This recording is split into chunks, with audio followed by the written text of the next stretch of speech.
Loko vera hariko vatanganiza ka mafhungo a Tshivenda pano kha SABC 2.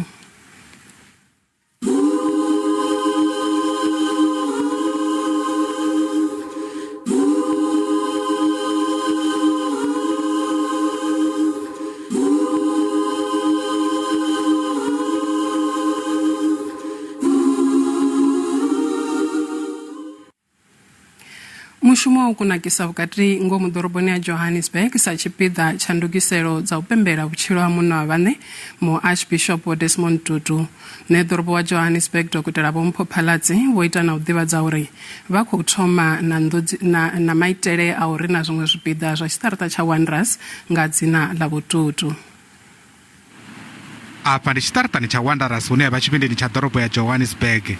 Apa tshiṱaraṱani ichi ndi hune wanala tshifhaṱo tshihulu tsha kale vhukuma tsha kereke ya St. Mary Cathedral. Ichi tshifhaṱo tsho oliwa nga vho Herbert Baker na vho Frank Fleming miṅwahani ya vhugidi ḓambili. Apa kerekeni iyi ndi hone Archbishop vho Desmond Tutu vhanangiwa hone vha dini wa Johannesburg nga ṅwaha wa gidi ḓa ṱahe ṱhanu. Ino vhege ichi tshifhaṱo tshine tsha vha na ḓivha zwakale vhukuma tshi khou ḓo fara mishumo minzhi ya u vha elelwa. We'll be working very closely with the Anglican Church, led by the very Reverend, the Anglican Dean of Johannesburg, Father Xolani Dwatsi, as well as working with the Tutu family. The public are invited to lay flowers and wreaths from 9 o'clock until 6 o'clock at the cathedral. That's 6 o'clock in the evening. Evening prayer sessions will be held in the cathedral from 6 p.m. to 7 p.m. from this evening until Thursday. On Wednesday, Father Dwatsi and I will lead a candlelight prayer session at the Tutu home in Orlando West. Prayer and evening song was central to the life of Desmond Tutu. You know, Eucharist and morning and evening prayer, that's what he used to share and said gave him the strength in order to be able to continue. And that is why we begin this week with those two solemn prayer meetings to remember him. Musi mishumo ya elelwa Vho Tutu yo dzudzanyiwa nga vhakhori ya ḓorobo ya Johannesburg i tshi khou bvela phanḓa ne ḓorobo vho ḓivhadza uri tshifhaṱo ichi tsha St. Mary's Cathedral tshi khou ḓo riniwa dzina ḽa Vho Tutu. We've also received requests from the church through the Dean, Father Xolani, to consider naming this precinct the Archbishop Desmond Tutu precinct. That is something that we're seriously looking into. We believe that it would really be befitting of honoring the legacy of a man of his caliber, and we will begin the processes that are necessary to look at how that can be done. Tshiṱaraṱa tsha Wanderers tshi ḓo vha tsho valiwa vhukati ha zwiṱaraṱa zwa De Villiers na Plain. Vhadzulapo vhane vha khou ṱoḓa u dzhenela mishumo ya thabelo vha khou eletshedzwa uri vha peke mimoḓoro yavho ofisini dza khoro ya ḓorobo ya Johannesburg dzine dza vha Bramfontein hune vha ḓo kona u endedziwa vhe hone u ya na u vhuya kerekeni. Zwi tshe zwo ralo, kereke ya Cathedral Church of St. Mary the Virgin ine ya vha ḓoroboni ya Johannesburg yo vha huṅwe haya Archbishop Emeritus Vho Desmond Tutu. Nga ṅwaha wa gidi ḓa ṱahe Vho Tutu vho mbo ḓivha murema wa u thoma u tiwa sa muhulwane kana dini wa kereke.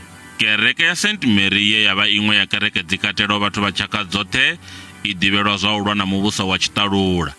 Zululu kereke iyi ḓivhelwa u fhaṱa muhaga wa munna Vho Desmond Tutu vhane na musi vha ṱhonifhiwa nga ḽifhasi ḽoṱhe. A new commandment I give you, that you love one another. As I have loved you, so are you to love one another. U tiwa ha Vho Tutu sa muhulwane kana dini wa kereke zwipfi zwo ḓa nga tshifhinga tsho teaho.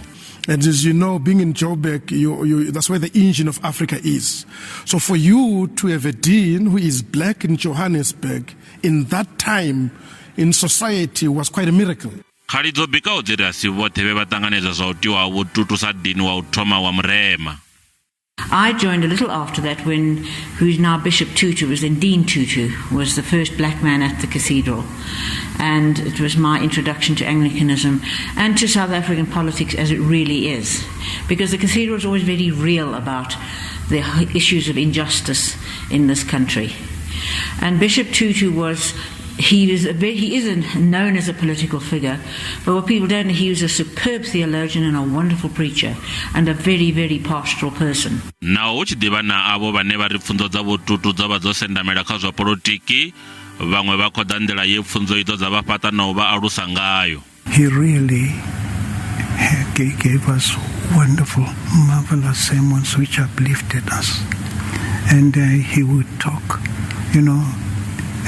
politics in the church and related, church-related, God-related. And during that time,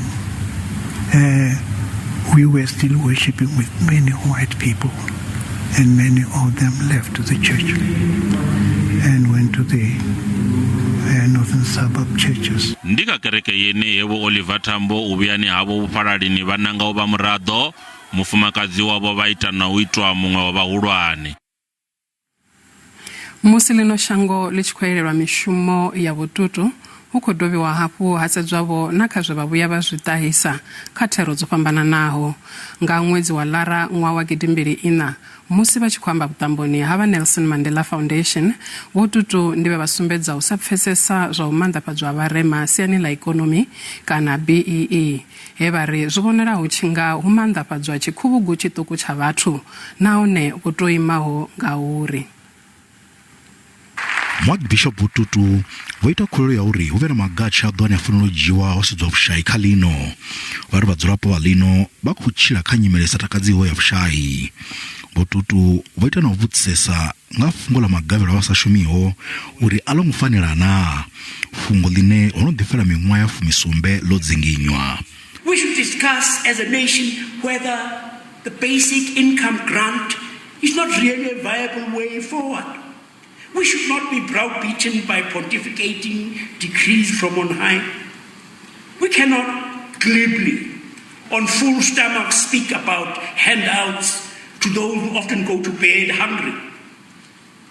It is cynical in the extreme to speak about handouts when people can become rich, very rich, at the stroke of a pen. Vamadzangu na vashumi vako byori uve na gavelo la vasashumiho la randa za chigidi na matano na wazoraro usika zvino muvuso wa lino uchiwengeza chifhinga cha unea gavelo la ulilisa vasashumiho la randa za mararu futanu nga chino chifhinga cha vulazi ya COVID-19. Vadzulapo valino vane vakuanganyelwa kha miliyoni za tae pakutanganiza gavelo la ndiliso une mupresidente vaengeza chifhinga cha unewa gavelo ili usika nga mwedzi wa Thafamuhwe mwakani. Ubva enefo onodiva na nyamedzano zofamba nawo ngambika mshumo ya mmandafadza varema siani la ekonomi une vanji vakurimbika mshumo ya BEE aikushuma zviyatecherwa zvone. What is black empowerment when it seems to benefit not the vast majority but a small elite that tends to be recycled? Are we not building up much resentment that we may rule later?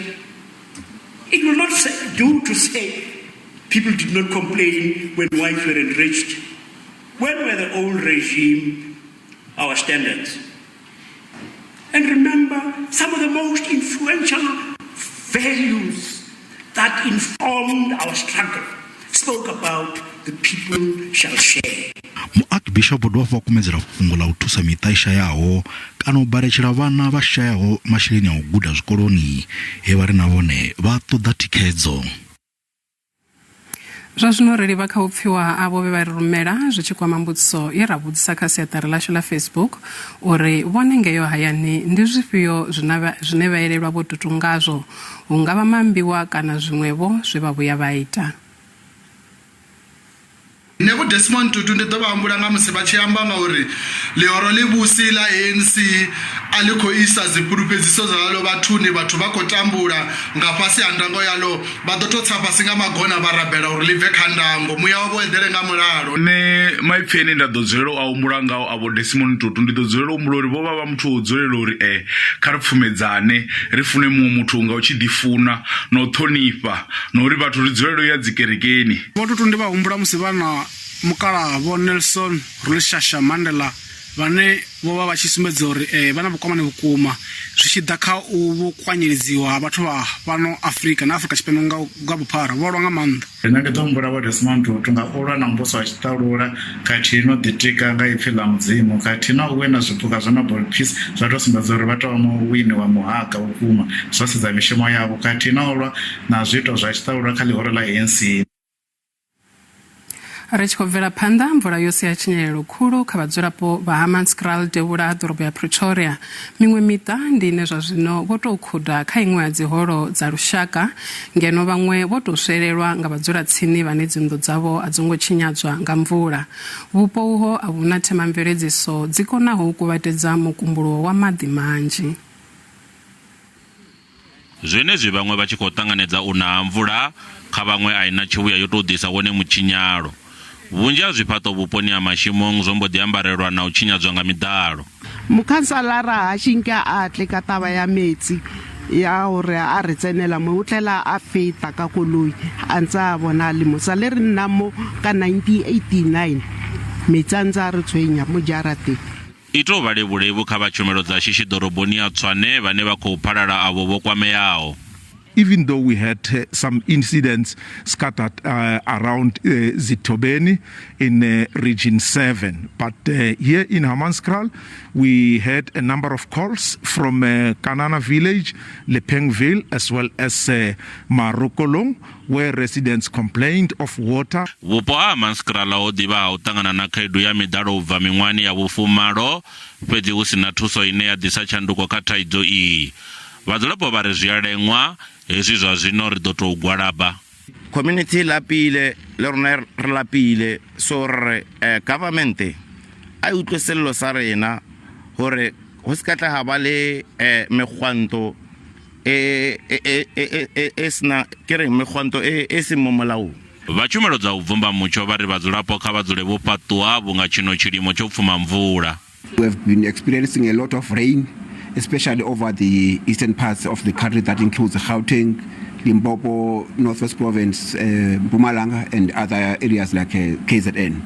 That is due to these days, for instance, we have been experiencing the sort of systems that are being called cut-off low pressure systems that generate a lot of rain and thunderstorms, especially for the eastern parts of the country. Fhedzi una u femulwanyana vhunga vha tshiri ino vhege a i nga vhi na mvula khulu dzine dza nga vhanga miḓalo. Vha songo ṱutshela kule ri ya vhuyo sikali.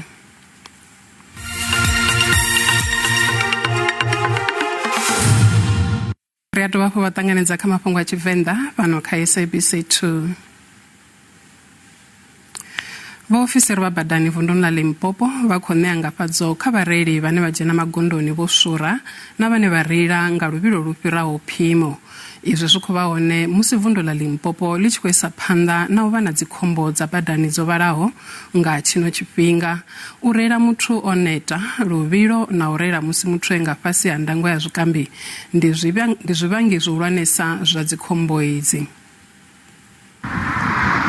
Na hu sino tsitsikana vhuendi zwa zwino hu khou lavhelelwa vhuendi vhu ḓo vhonala maḓuvhani a ḓaho. Vhathu a 10 vho lovha magondoni a vunḓu na mafhelo a vhege o fhiraho. Kha iṅwe khombo vhathu vhana vho lovha kha gondo ḽa R71 Ndatsanini Mulovha. Muhasho wa vhuendi fhano Limpopo ri khou humbela vhareili vhoṱhe uri kha vha tevhele milayo ya bada, kha vha fhungudze tshipidi. Ro vha na accident nnzhi nga maanḓa fhano Limpopo ubva dzi 24 swikela Mulovha. So ri na heyi nḓila vha khou vhona i khou humela makhuwani. Ro lavhelesa uri tollgate dzatsho dzi ḓa vha dzo ḓala badi, ho vha na traffic nnzhisa nga maanḓa, so those who are still traveling kha vha budget at least an hour or so. Vhunzhi ha vhathu vha kha ḓi dalela vunḓu ḽa Limpopo vha maanḓala nga vho humbela vhareili uri vha konḓelane magondoni. Lutendo Bobori, SABC News, Polokwane.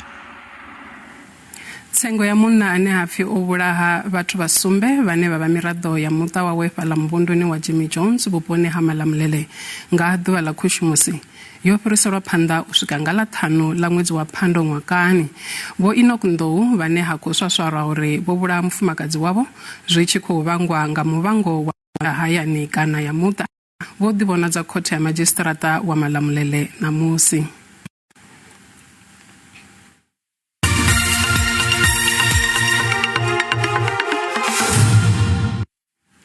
Zwa zwino nga ri lavhelese tshiimo tsha zwa ikonomi hune randa ya vhonala nṱha musi tshi vhambedzwa na maṅwe masheleni mahulwane a ḽifhasi. Dollar ndi 15 rand 77 cents, bondo ndi 21 rand 21 cents, euro ndi 17 rand 84 cents, ngeno kule ya Botswana hu 1 rand 35 cents. Mikove vala JC Inta. Kha zwibveledzwa musuku ndi $1,814, platinum ndi $978, mutengo wa ole wone ndi $79.11 nga faki. Aiwa ana msagu mangeni ndira gomba la mudau tevera na mucho lokovera.